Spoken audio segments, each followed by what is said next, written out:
रामधारी सिंह की दिनकर की एक पंक्तियां सबको सुननी चाहिए। सामने टिकते नहीं वनराज पर्वत डोलते हैं, कांपता है कुंडली मारे समय का ब्याल भी।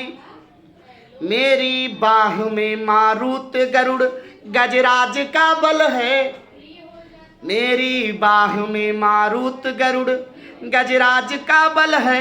अब आगे क्या करें सुनिएगा। मर्त्य मानव के विजय का तूर्य हूं मैं, ध्यान सुनिएगा। मर्त्य मानव की विजय का तूर्य हूं मैं, उर्वशी अपने समय का सूर्य हूं मैं। क्या कर रहे हैं? उर्वशी अपने समय का सूर्य हूं मैं। लास्ट वाला लाइन सुनिएगा।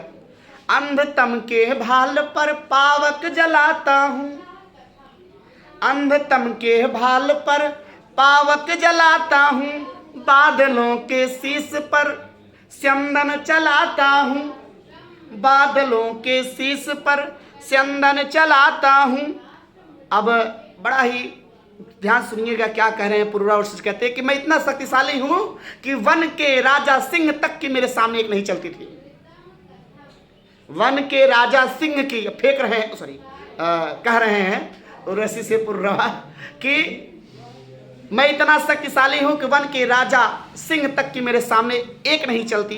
पर्वत मुझसे खौफ खाते हैं, भय खाते हैं पर्वत, और समय रूपी सर्प भी मेरे सामने कुंडली मारकर कांपता रहता है। मेरे भुजाओं में एक साथ पवन, गरुड़ और हाथी का सामर्थ्य है। समझे बेटे? तुम लोगों के भुजाओं में किसका किसका पावर है?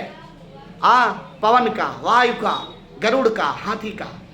अब आगे कहते पूर्व आगे कहते हैं इस मृत्यु लोक में विजय का शंखनाद हूं, समय को प्रकाशित करने वाला सूर्य हूं, मैं घोर अंधकार को मिटाने वाली प्रचंड अग्नि हूं, मुझ में बादलों के मस्तक पर भी रथ चलाने की क्षमता है, अर्थात मैं निर्बाध गति से कहीं आ जा सकता हूं। सुनिएगा। सामने टिकते नहीं वनराज पर्वत डोलते हैं, कांपता है कुंडली मारे समय का ब्याल, मेरी बाह में मारुत गरुड़ गजराज का बल है, मर्त्य मानव की विजय का तूरी हूं मैं, उर्वशी अपने समय का सूर्य हूं मैं। अंधतम के भाल पर पावक जलाता हूं, अंधतम के भाल पर पावक जलाता हूं, बादलों के शीश पर चंदन चलाता हूं, पर ना जाने बात क्या है, पर ना जाने बात क्या है, इंद्र का आयुध पुरुष जो झेल सकता है, सिंह से बाहें मिलाकर खेल सकता है, फूल के आगे वही असहाय हो जाता। समझो जाए बेटा? फूल के आगे वही असहाय हो जाता, शक्ति के रहते हुए निरुपाय हो जाता, विद्ध हो जाता सहज बंकिम नयन के बाढ़ से, विद्ध हो जाता सहज बंकिम नयन के बाढ़ से, जीत लेती रूपसी नारी उसे मुस्कान से। रामधारी सिंह दिनकर एकदम सही लिखे हैं भाई साहब। जिसको कोई हरा नहीं पाया उसको एक स्त्री हरा देती है, वही लास्ट लिखते राम। बड़ा सही लिखे, एकदम हकीकत है बेटा। कह रहे हैं फूल के आगे वही असहाय हो जाता, शक्ति के रहते हुए निरुपाय हो जाता, विद्ध हो जाता सहज बंकिम नयन के बाढ़ से। विद्ध हो जाता, विद्ध मतलब बच जाना, भेद जाना, विद्ध हो जाता सहज बंकिम नयन के बाढ़ से, जीत लेती रूपती नारी उसे मुस्कान से।